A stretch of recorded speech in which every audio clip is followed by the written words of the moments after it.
Bonsoir à toutes et à tous, c'est la dernière partie de l'édition de Rabat, merci d'être restés avec nous. On parle maintenant culture. Musicienne du Maroc, c'est le titre d'un ouvrage signé Rita Stirn-Wagner et qui retrace à travers des portraits un tableau de la scène musicale féminine marocaine. Des poétesses amazighes aux chanteuses populaires du Chabi, sans oublier la nouvelle scène musicale féminine. L'auteur nous emmène dans un beau voyage historique et artistique à la rencontre de ces femmes musiciennes. Elle est avec nous ce soir pour en parler. Rita Stirn-Wagner, bonsoir et merci beaucoup de nous avoir rejoints. Bonsoir, c'est un plaisir pour moi d'être ici. C'est un plaisir pour nous de vous recevoir, surtout pour parler de femmes.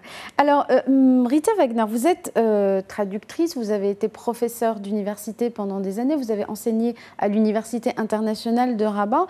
Qu'est-ce qui vous a motivé pour écrire ce long et grand livre sur les femmes musiciennes au Maroc ? Oui, alors c'est une idée qui en fait remonte, je dirais, à mes parents qui aimaient beaucoup la musique. Et la musique a toujours fait partie de ma vie également. Ma première paye de jeune prof, je l'ai consacrée à l'achat d'une chaîne hi-fi, par exemple. Et lorsque je suis arrivée au Maroc, je me suis rappelé ce que disait mon professeur de percussion en France, Monsieur Doukaali, que c'était sa maman qui lui avait appris à faire de la percussion et à jouer de la derbouka et du bendir.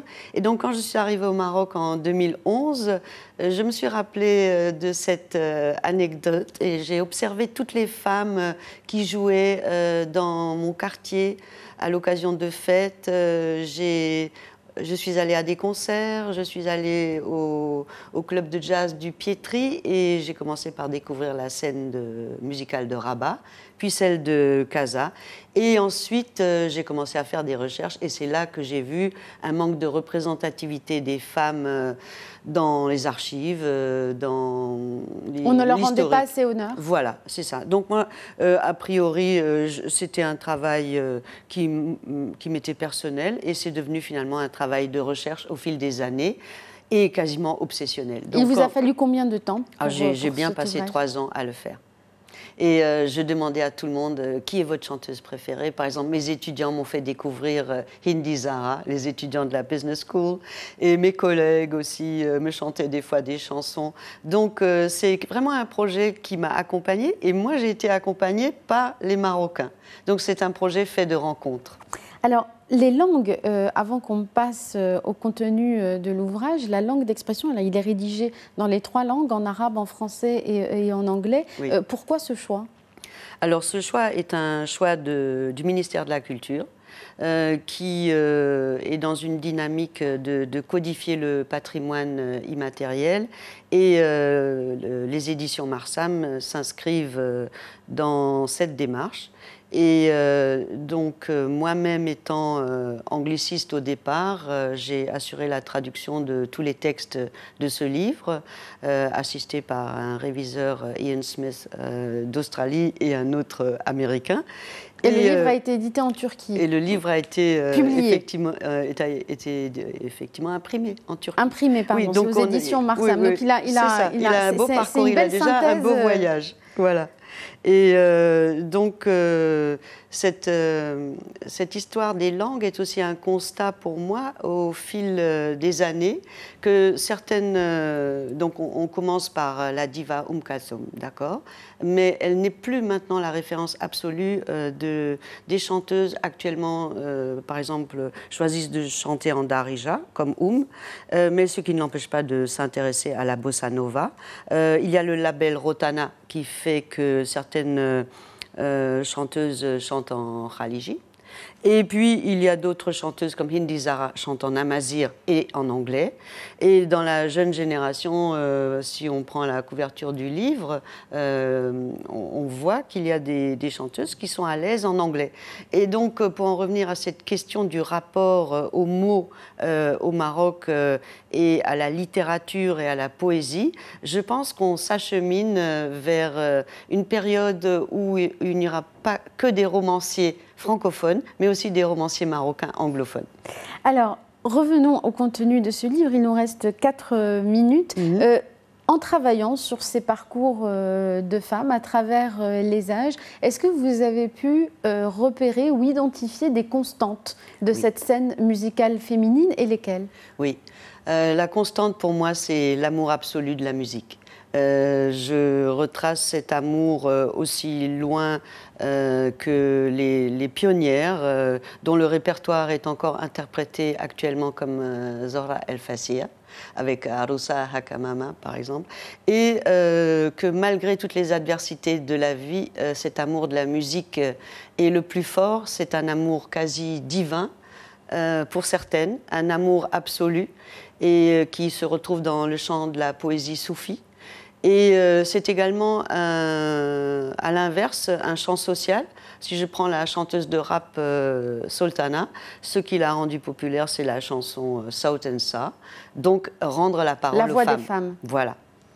Et cette nouvelle scène musicale, vous avez cité Sultana, est-ce qu'elle est aussi créative? Parce qu'on a le sentiment qu'il y a beaucoup de réinterprétations, qu'il y a beaucoup de réinventions à partir du patrimoine, mais est-ce qu'il y a aussi des innovations?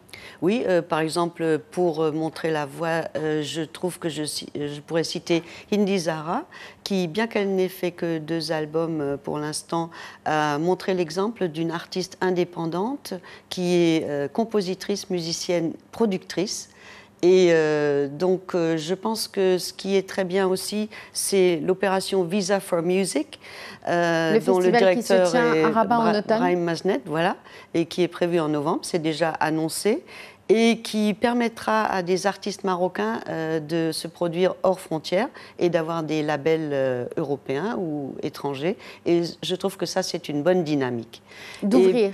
Oui, d'ouvrir et de pouvoir diffuser la musique marocaine autrement que par des concerts, mais vraiment aussi des labels.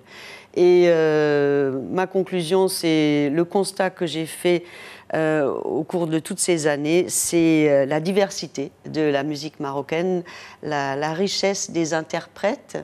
Et j'ai adoré, par exemple, quand je vois cette photo, côtoyer les hadarat des Saouira, d'aller à leur répétition avec la présidente de l'association Latifa Boumazo, mais aussi avec Mohamed Abarda, qui m'a beaucoup appris. Vous avez dû sillonner le Maroc pour aller à la recherche de toutes ces informations. Oui, de Tanger à Dakhla, en passant par les montagnes, et notamment les Aïd Bouguemès.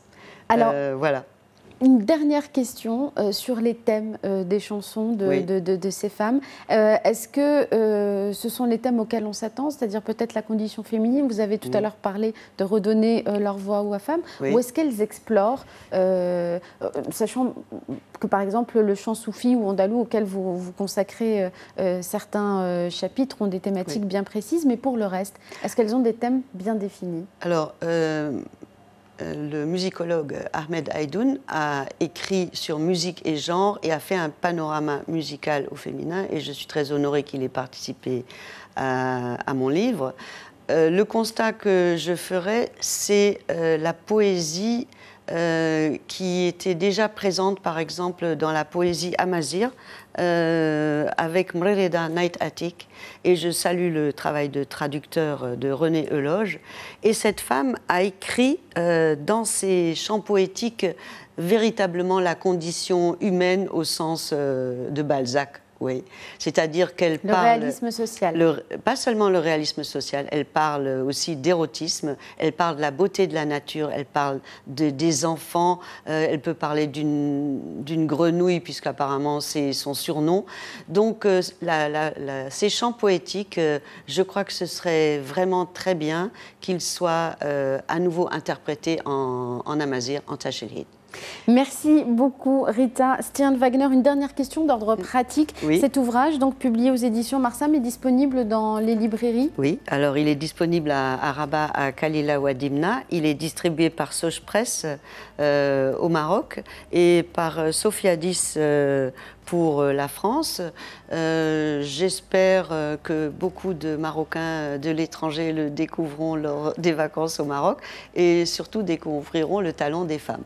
Alors on espère en tous les cas leur avoir donné envie grâce à cet entretien. Merci encore Madame Wagner d'avoir été avec nous. C'est moi. Merci à vous tous et à vous toutes de nous avoir suivis. Merci pour votre fidélité. C'est la fin de votre édition de Rabat. Nous vous souhaitons au nom de toute l'équipe un excellent week-end. Aïd Moubarak Saïd avec un peu d'avance.